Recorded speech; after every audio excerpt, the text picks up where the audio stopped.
something that I read that you've taken up here recently, and that's surfing. Yes. I'm fortunate as a 47-year-old that I learned how to do it when I was about 8 or 9. Yeah, you are And lucky. I was much less fortunate to learn how to snowboard when I was 27 or 26, which still Yep. fairly youthful, but I recognized the difference between learning something more as an adult versus truly a kid, and it was the most painful, difficult sport that I learned to participate in, or activity I learned to participate in to this point in my life. But I also was a surf instructor while I was going to college at San Diego State. I worked at the Mission Bay Aquatic Center and taught people to surf. And one of the things that I realized in trying to communicate to people about how to surf is that it's really not as much about balance and all of the things, the mechanical things related to surfing, the board part of it, but so much more about just understanding and being able to predict the ocean and being comfortable in the ocean. And what I've said to people is it's one of the few things. It's difficult. I know it's difficult to learn how to do, and it's one of the few activities that you do where the medium that you're participating in is constantly changing and very difficult to predict. Even snow is somewhat more consistent than the ocean, Yep. day to day or even hour to hour for that matter. No doubt. So as an older person who's learning how to surf, number one, kudos to you, because I do recognize that it's not easy. Yep.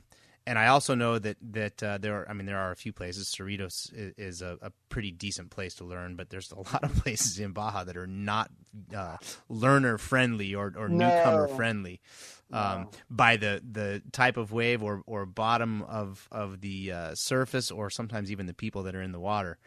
But what caused the desire to learn how to surf, and how's it going for you? It's interesting. I grew up in Long Beach, and I was a water polo player and played water polo at Stanford. So I've always been in the water, so I have a long history of enjoying that. But when I was a teenager and wanted to learn how to surf, my mom was like, "No way! It's sharks, and you're gonna get stitches in your head because your fin's gonna hit you." And so I never learned, and then moved up to Northern California to go to college, and it was colder up here, so I wasn't going to do that. So Yeah. a long story short is that I've always wanted to, but now that I live, literally a 5-minute drive to Cerritos, and I live at the south end of San Pedrito, the north end of Yep. Escudero, like I've got surf breaks around me. So And warm water most of the time. warm water most of the time, and and warm air most of the time. So I just sort of felt like, okay, I'm young enough to still try. Is it hard? It is. But it reminds me of entrepreneurship. So like an entrepreneur and surfing have a lot in common. So first of all, there's like almost a fellowship of, surfers. Yeah. And they teach each other. They talk to each other about what's it like out there. Similarly, you get a bunch of entrepreneurs in a room together, and they share their war stories, etc. So Sure. there's that. Additionally, sometimes actually the best waves happen when there's a storm around, and and that's sort of like true in entrepreneurs. Like Airbnb got started in 2008, in the depth of the Great Recession, Right. because there's something changing, and when change is afoot, often there's an entrepreneurial opportunity. Yeah. But the other thing that you said is like so right on, is I think a great surfer or a great entrepreneur understands what's going on beneath the surface with the wave. And they can, a great surfer can look out on the horizon and know which is the wave to actually take. And a neophyte like me, I'm not very good at being able to see which wave's forming properly. But, if you've been in the water long enough as a surfer, you get better at that. Well, that's it. Yeah, that is the key. Is this the only way to really master it? Is you just have to put the time in. There's no shortcuts to it. Yeah. Sorry, So, I interrupted you. No, that's okay. It's at the so being an entrepreneur is similar to that. You knowing what's the difference between a trend and a fad, and then you bet on the trend. You stay away from the fad. Yeah. And so that's I think it's yes. I'm a better entrepreneur than I am a surfer, but I've been doing it longer. And the thing I've learned about surfing and learning Spanish and a few other things is if you actually don't take it too seriously and you have fun with it, you're going to stick with it. If you take it seriously and you define your sense of self-esteem based upon how well you're doing with it, it's going to wear you out pretty quickly. Yeah, because the value of what you are. Well, put it this way: I learned or taught myself here recently that if the joy for you in surfing is counted by the number of minutes standing up on the surfboard, you're going to always be disappointed. And I've made a point, especially recently in my life, partially because I just don't do it as much anymore.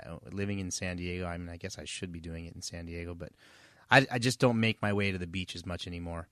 But what I've learned to do through getting older is find joy in even going to the cool surfboard barn that I built on the side of my garage and taking the surfboard out and the strapping it to the roof or putting it in the back of the truck. Like every step of it, the pulling into the parking lot and watching. It's not just about the time you spend on the board. Similar to the way Jimmy Chin and Conrad Anker and some of the best mountaineers in the world talk about, if the reason you're climbing Mount Everest is for the 6 minutes that you get to spend at the top, you're doing it for the wrong reason. The entire process you need to be engaged with and find joy in every aspect of it, so that once you get to the top, number one, you have a much better appreciation or an understanding of what it took to get there, and you're not disappointed when you're down. Every aspect of it needs to be enjoyable. So anyway, that was a kind of a weird side topic of surfing, but surfing means a lot to me in life, and even though I don't do it as much anymore, I am a surfer. I will always be a surfer, and I'll tell you, I took a trip down to Scorpion Bay, I love it there. Yeah, I was going to say, if you haven't been there, you need to go there. Yeah. It's a great place to learn and then even get better. But I took my son. Now we've gone. This is the second summer we've gone for about 10 days, and he picked it up. I have not experienced a much better feeling as a father than getting to push my son into waves and see him stand up for the first time. It was just an amazing experience. So. Yeah, I love that. That's one of the best surf bikes to learn. Oh, yeah. In the world. Yeah. Well, so we're winding down here. I'm gonna honor my commitment to you to not take more than an hour of your time, and my counter here is right around 52 minutes. I do have a couple of other questions to ask you. One of them is a question that I try to ask most people that come on the show, and it's serious, very serious. So think about it. Don't react. Mm-hmm. Where's the best taco in Baja? Actually, to be honest, it's at the Modern Elder Academy. Oh, okay. With our chef Tony, but it's really phenomenally good. You know what? The best I like there. It's a good question. I like the tacos at it's the corner of. Oh gosh, it's just 3 doors down from the new El Refugio, which is the place right across the street from the park in Todos Santos. Oh, okay, where the Palapa is. Yeah, exactly. So that place is amazing. What kind of tacos do you like? Well, I'm not a red meat eater, okay. So it's going to be usually it's going to be meat, it's going to be corn, or it's going to be pollo or carnitas. But generally, I prefer seafood taco or a vegetarian taco. So have you been to the Hangman in Cabo? No. It's actually in San Jose. So the Hangman is a very, very famous tacos. I mean, it was basically the front yard of my friend Sergio's house. It's become so famous now. It was kind of the local spot, but then the locals started talking about it to the tourists, and now the tourists go there. But they have nopal, which is cactus tacos. Yep. They do some squash tacos. They have some very different type vegetarian style tacos that you would definitely like. So I would encourage you to try out the Hangman. Thank you. So another question for you, as a guy who's now obviously spending quite a bit of time. So is Baja home for you, or do you? It is. It is. Good for you. It's the majority of my time. Yeah. So I tend not to be there much during the later summer and early fall, but I'm there 75% of the time between mid-October and mid-July. And have you driven the peninsula? I have not yet. So this is one of the things I feel like a complete poser because I haven't done that drive yet. So I driven all over yes, I have, but I've never actually done, the San Diego, Ensenada, all the way down. And I've been up the Sea of Cortez side, above Mulegé and above Loreto, etc. But I have never done the actual drive. So yes, that is going to be a commitment in the next year. Well, I will offer this as a guy who I've probably driven on the pavement 20 to 30 times, but I've got close to 1 million miles in the dirt. Oh my God! Feel free to give me a call or send me a note and ask me for input, because I'd be happy to share some locations. And I was going to actually kind of end on this. I was very fortunate years ago to have a man named Jimmy Smith, who was known around Baja as the Grinning Gargoyle. He wrote a couple of books, and I'm trying to remember. I think actually one of them was called The Grinning Gargoyle, and it was all about his Baja exploits. He was a pilot. I was in Mulegé at the Serenidad, which is a hotel with an airstrip connected to it, and was actually leaving there that morning to do the first day of a second leg of a tour that so I didn't ask you. Do you know what Wide Open Adventures is? Have you seen those buggies cruising around your neighborhood anywhere? I have, yes. Yeah. So I was the head guide for that company, and then the general manager for that company in Southern Baja from 2000 to 2010. And anyways, Jimmy Smith said, "Oh, you guys are going out today. You should go check this route out." And it was a route that left Mulegé, climbed up into the mountains outside of Comandú, and got up to a peak that gave you the ability to turn around in a circle and see the Sea of Cortez and the Pacific Ocean all from the same position, which was phenomenal in and of itself.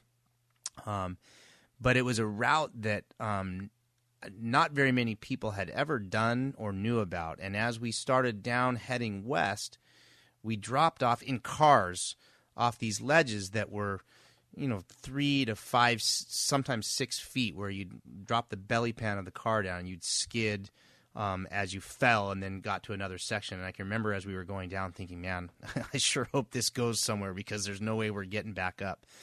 But eventually what ended up happening was we got down into this oasis in this canyon outside of an area called Patrocinio. And driving along this little 2-track road, and you're in the middle of nowhere, some of the most remote area of Baja that I've ever been in. And then I started seeing little bits of fence and signs of civilization. And eventually we came to this ranch, and there was this old man who was probably in his 80s. He'd heard us coming, and he was waiting. And he had a little metal Carta Blanca beer table sitting out, and he had a bitácora, which is like a folder or a record book. And he was a licensed historian, like a federal historian for the state of Southern Baja. And he had been recording people that had passed through his ranch since the early 60s. And it was people like Malcolm Smith and other kind of famous motorcycle riders that had found their way through there. But he lived there with his wife and his daughter and his son-in-law. His daughter had gone to San Ignacio and gone to school and met a boy, and then he came back, and they all lived together. Fully off the grid, no electricity. There was a stream and beautiful, just an amazing life. But the significance of that experience for me was it was right when the second Gulf War was started. And I can remember we left on this trip, and there's all this news about war and whatever else. And I had high net worth people that were on this trip with me that could afford to go on these trips. And there was, at night we would be talking about,